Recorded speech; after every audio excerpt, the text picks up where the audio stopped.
Seguimos en la mañana primero y hablando de ese tema, como siempre, nuestro columnista de todos los miércoles, el profesor Eduardo Robinson, está con nosotros. Profesor, ¿cómo le va? Bienvenido. Hola Ángel, un gusto saludarte, un gusto. Bueno, y en los primeros, en esta columna la semana pasada le preguntábamos al profesor Robinson cuáles eran las proyecciones de la inflación del mes de julio y dijo baja o por debajo del 2,5, más cercano al 2,2, 2,3. Exacto.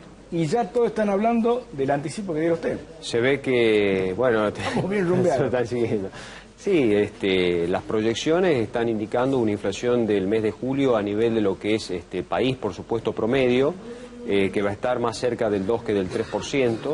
Esto es un dato positivo porque sería el cuarto mes consecutivo de desaceleración en la inflación. Estamos hablando todavía de inflación del 2% mensual, estamos hablando de inflaciones todavía bastante elevadas, pero claramente con un proceso de desaceleración impulsado por varios factores. Uno de ellos tiene que ver precisamente con el congelamiento tarifario que rige.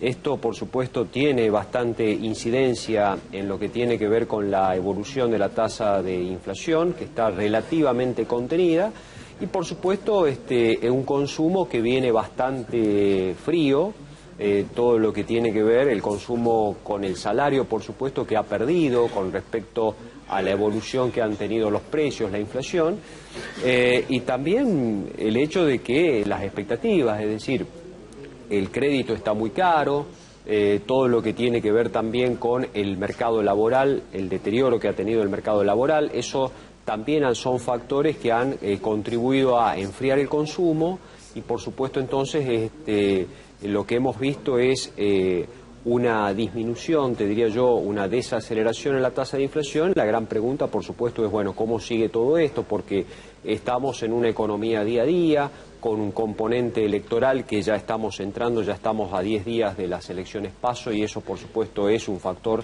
de incertidumbre. Lo que hemos visto en el arranque de esta semana con respecto al dólar también. Porque el dólar llegó a 45.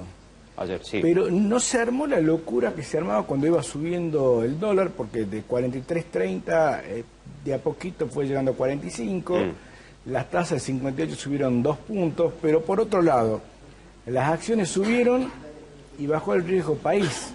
Entonces, cuando uno dice, si empieza a subir el dólar, uno empieza a temer en que suban los precios, que suba el riesgo país, pero se ha dado el incremento del dólar, sí, pero la baja del riesgo país y las acciones en positivo. ¿Cómo se entiende esto en el mercado? Bueno, en primer lugar que el dólar ya estuvo casi en 47 pesos por unidad de la moneda norteamericana. Entonces, si bien ahora en estas últimas ruedas el dólar mostró una tendencia a la suba, primero que el mercado ya descuenta el hecho de que podría haber este proceso de dolarizaciones previo a las elecciones PASO. Eso por un lado. Por otro lado, también está viendo que si bien puede haber este reacomodamiento del dólar, el dólar no va a tener un salto muy brusco porque el Banco Central tiene la suficiente batería, la suficiente espalda como para mantenerlo relativamente estable al dólar. Entonces nadie está previendo un salto muy brusco en la moneda norteamericana.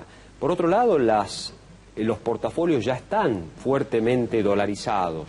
El año pasado, el comienzo de este año, es decir, ya ha habido dolarización de los portafolios, eso también es un factor, y después el hecho mismo de que el Banco Central lleva adelante una política monetaria contractiva. Ayer las tasas de interés, como bien decís, nuevamente superaron levemente el 60% las tasas de referencia, las denominadas las LELIQ. Entonces, por eso también, al haber cierta sequía de pesos, muchas empresas incluso empiezan, para pagar sueldos, venden dólares, desarman posiciones en dólares. Entonces, ese también es un factor, por supuesto, además de la intervención del Banco Central, factores que están tratando de moderar la tasa de devaluación del peso con respecto al dólar. Y el riesgo país, los bonos de la Argentina que están, bonos en dólares que rinden casi el 17%, son tasas muy altas en comparación con otros bonos de otros países. Es más, hoy probablemente haya una muy buena noticia para la Argentina en este sentido, porque es muy probable que la Fed, del Banco Central de los Estados Unidos, baje un cuarto de punto la tasa de interés. Entonces, este va a ser también un factor que va a traer alivio a los mercados emergentes, puede quitarle algo de presión a las monedas, y eso contribuye claramente al perfil que va mostrando la Argentina, que bueno, que estamos hablando de una economía en modo electoral, que estas cuestiones de las LELIQ habrá que ver a futuro cómo se resuelve, pero como te digo, esta relativa calma que estamos viendo se debe fundamentalmente a estos factores que estamos comentando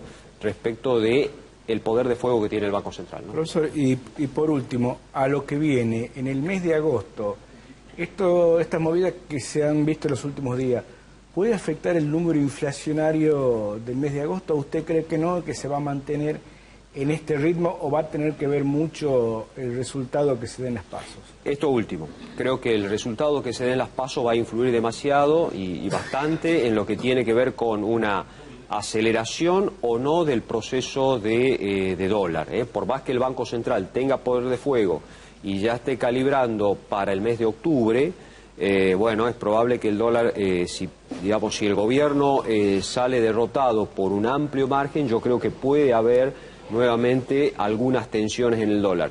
Si el gobierno sale derrotado por poco, creo que esto vamos a verlo hasta octubre, y si el gobierno termina imponiéndose en las elecciones del mes de agosto, en el próximo mes, es probable que el dólar se mantenga en estos valores. Entonces, son, te diría yo, los tres escenarios que se está analizando, ¿no? Pero bueno, va a haber que ver, y va a estar muy condicionado, como decíamos miércoles pasados, con respecto a qué va a pasar con la elección, cuáles van a ser los números que arroje la elección del mes de agosto, ¿no? ¿Le parece bien que la próxima semana sobre este tema hablemos, faltando ya días para las pasos, cómo está el mercado electoral en la República Argentina a días de las elecciones, ¿no? A ver cómo se mueve, qué mensaje está mandando?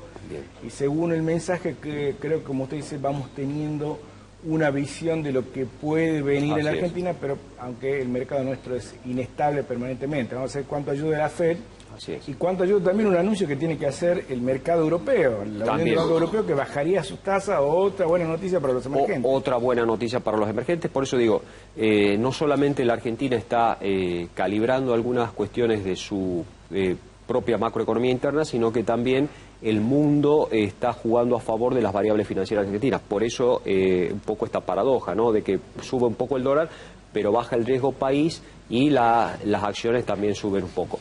Pero esto es un andamiaje también electoral, así que lo vamos a analizar el miércoles que viene. Profesor, nos encontramos el próximo miércoles. Gracias, va a ser un gusto. La palabra del profesor Robinson hablando de esta situación.